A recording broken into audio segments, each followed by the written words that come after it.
Assalamualaikum warahmatullahi wabarakatuh. Salam Jumat berkah saudaraku. Selamat pagi para pemburu Lailatul Qadar.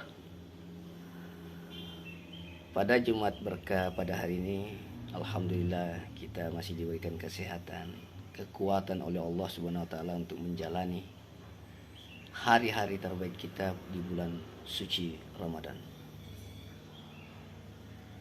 Bagaimana kabar dengan Lailatul Qadar? Apakah saudara-saudaraku telah menjumpainya?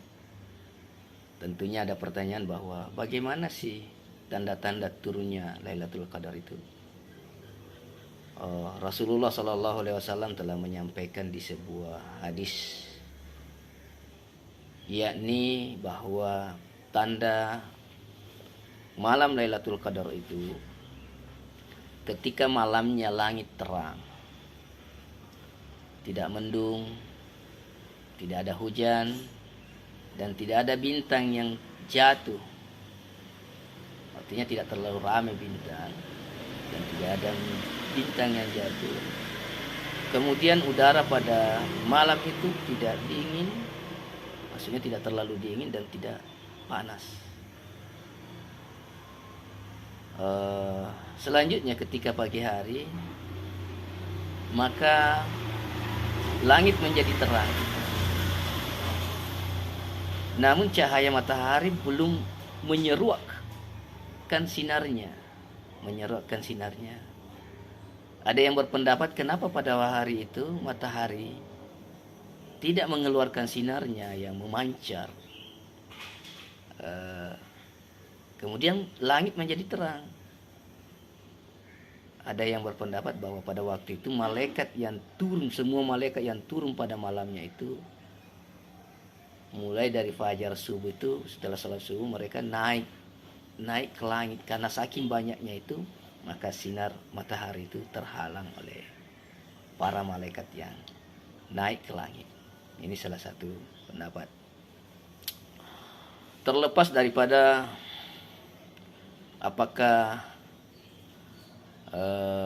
tanda itu telah datang atau telah kita jumpai, namun ada juga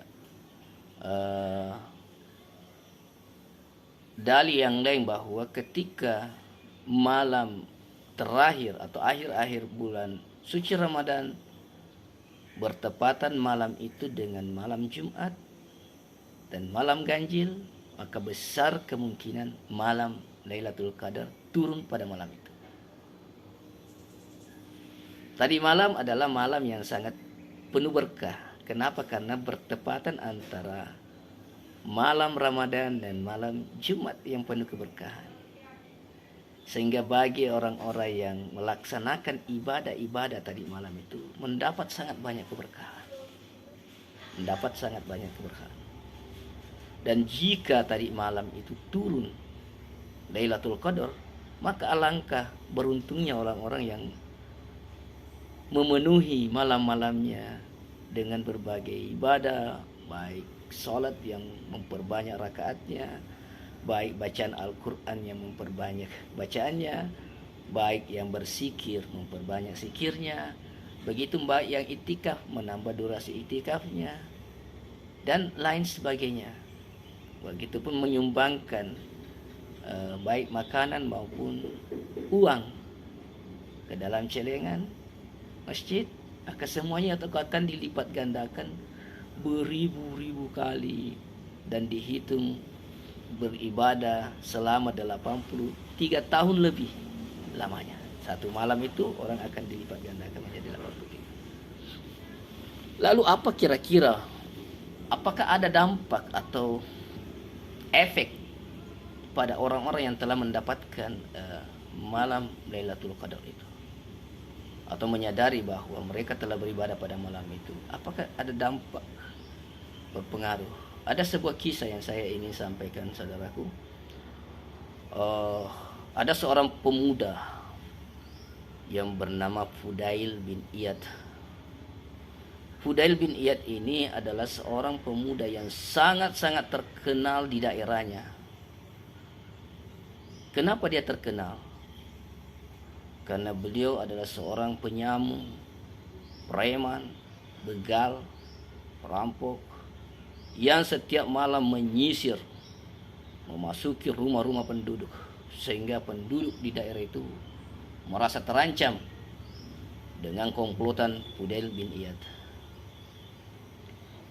Bahkan orang-orang yang dalam perjalanan ketika akan melintasi daerah Fudail bin Iyad, mereka akan berpikir beberapa kali jikalau mereka lewat pada malam hari, karena menurut mereka pasti mereka tidak akan lolos dan akan disamun, dilucuti harta benda mereka oleh Fudail bin Iyad.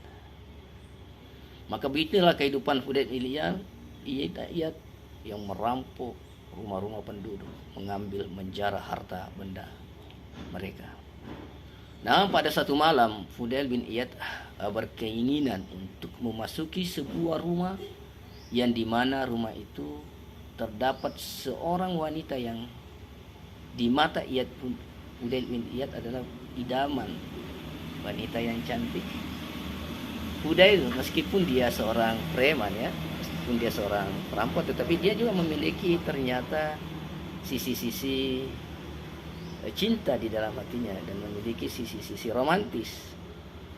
Namun keromantisannya itu artinya tidak sesuai dengan tindakannya karena berniat memasuki sebuah rumah untuk menjumpai gadis itu. Wallahu alam apa yang mau dilakukan Fudail bin Iyad terhadap gadis idamannya itu, pujaannya itu, ya kemungkinan akan terjadi sesuatu.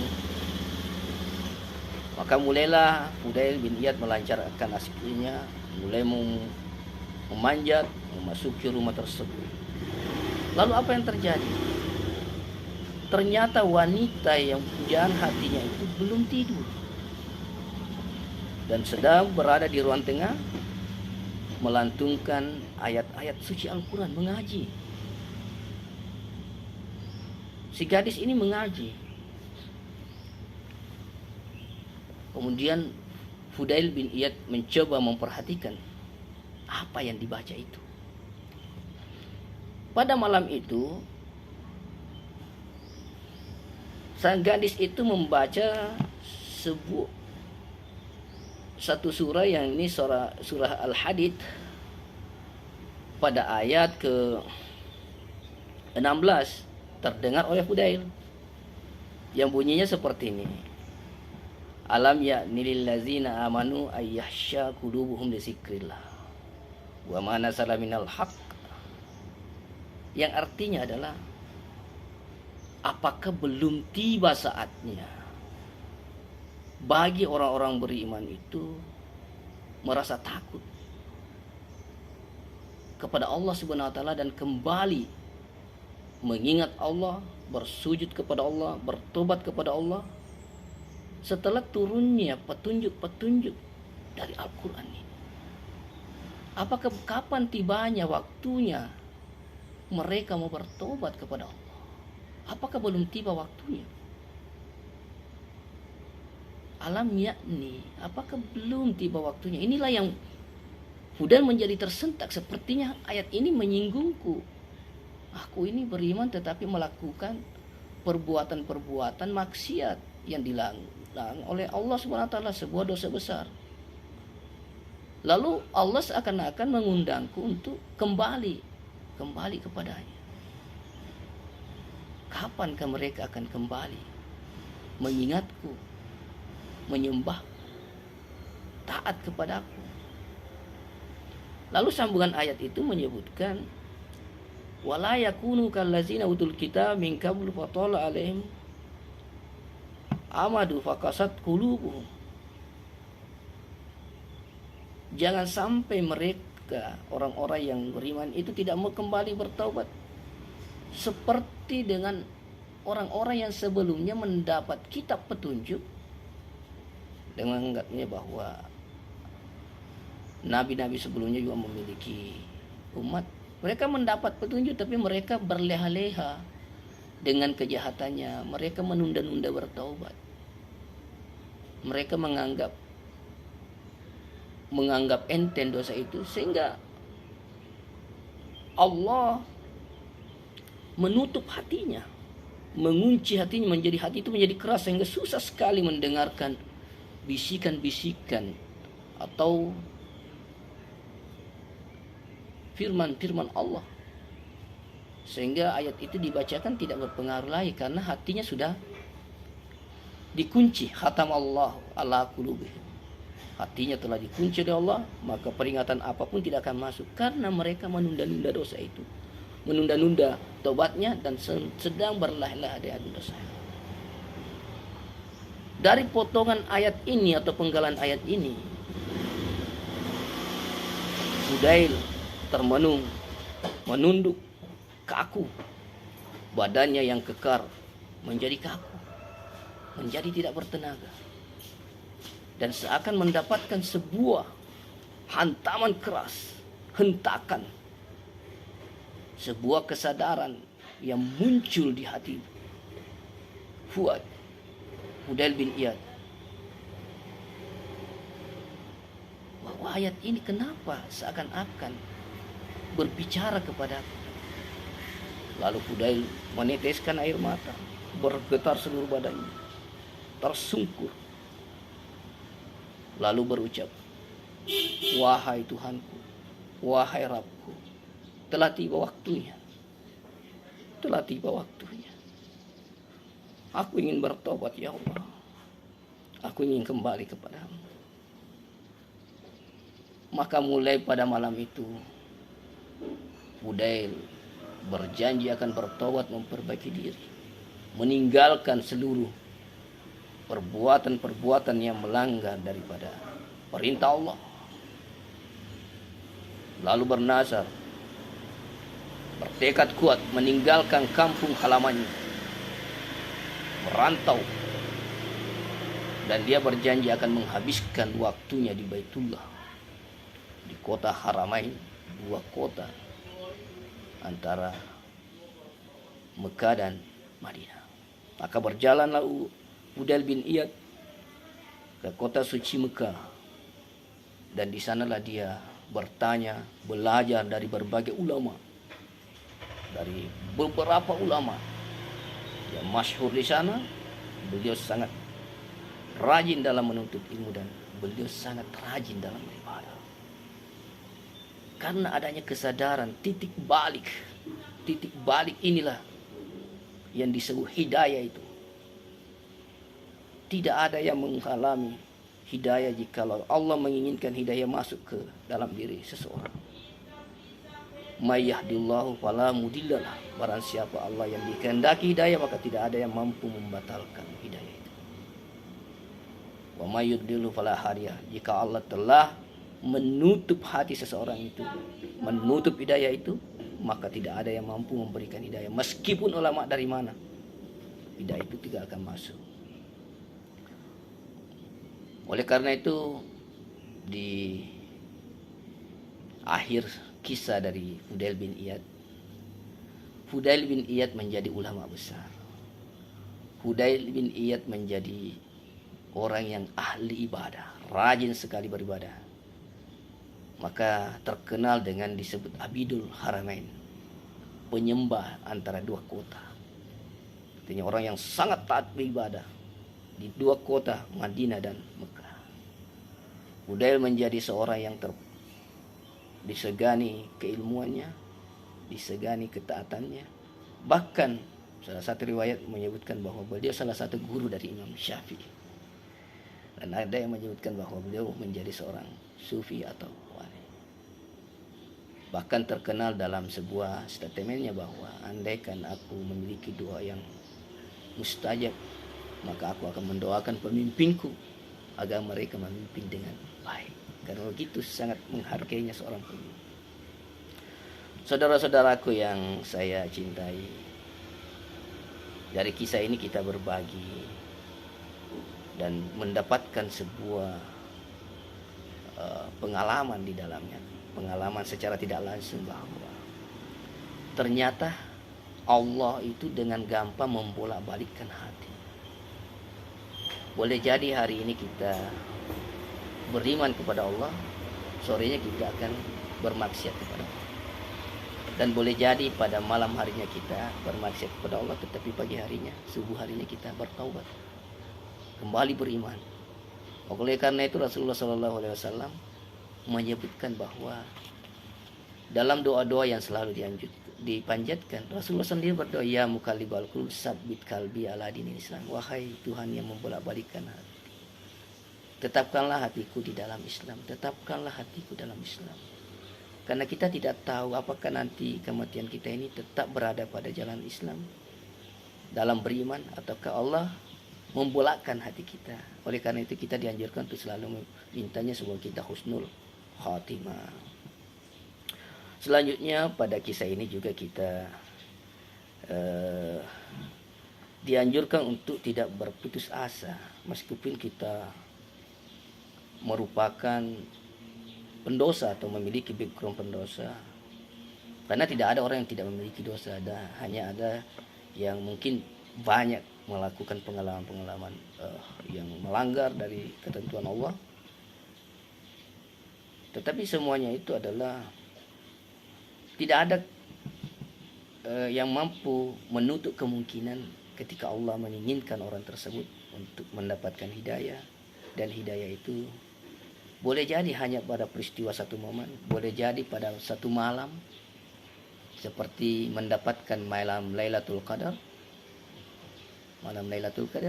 dan pada malam itu kita berdoa, bertaubat, dan Allah mengampuni dosa-dosa kita. Lalu kita dibalikkan menjadi orang yang rajin beribadah, berusaha meninggalkan hal-hal yang melanggar daripada Allah, dan terus menuntut ilmu, belajar, bertanya, mendengarkan wejangan-wejangan yang bermanfaat, yang selaras dengan apa yang disampaikan oleh Al-Quran dan hadis, sesuai dengan ajaran agama kita. Dan di ayat lain disebutkan bahwa dalam surah As-Zumar itu disebutkan bahwa Qul ya ibadi, wahai hambaku, allazina asrafuna ala anfusihim, yang telah banyak menzalimi diri, yang telah banyak mengotori dirinya dengan berbagai hal-hal larangan, pelanggaran, baik pelanggaran kepada Allah maupun pelanggaran kepada kemanusiaan. La taqnatu min rahmatillah, janganlah kalian berputus asa kepada rahmat Allah. Selalu Anda minta rahmat Allah itu. Inna sesungguhnya, ini benar-benar sesungguhnya, Allah yaghfiru dzunuba jami'a, akan mengampuni dosa kalian semuanya. Allah akan mengampuni dosa kalian semuanya. Jikalau kalian benar-benar bertaubat kepada Allah, menyesali dan tidak akan kembali pada hal itu. Allah Maha Pengampun, Tuhan kita adalah Tuhan yang Maha Pengampun. Tuhan sangat mengasihi kita dan tidak menginginkan kita untuk menjadi orang-orang yang tersesat. Innahu huwal ghafurur rahim, sesungguhnya Allah Maha Pengampun dan Maha Mengasihi atau Maha Penyayang. Demikian yang bisa saya share, berbagi tentang saling mengingatkan dalam hal kebaikan. Semoga kita mendapat hidayah Allah, keimanan tetap terpatri di dalam terpatri di dalam hati kita, dan kita mendapatkan akhir kehidupan yang baik dan kembali kepada Allah Subhanahu wa taala dengan penuh persiapan dalam hal telah membersihkan dosa-dosa kita, sehingga kita kembali kepadanya dan mendapat ridho Allah Subhanahu wa taala dan rahmatnya. Amin amin. Assalamualaikum warahmatullahi wabarakatuh.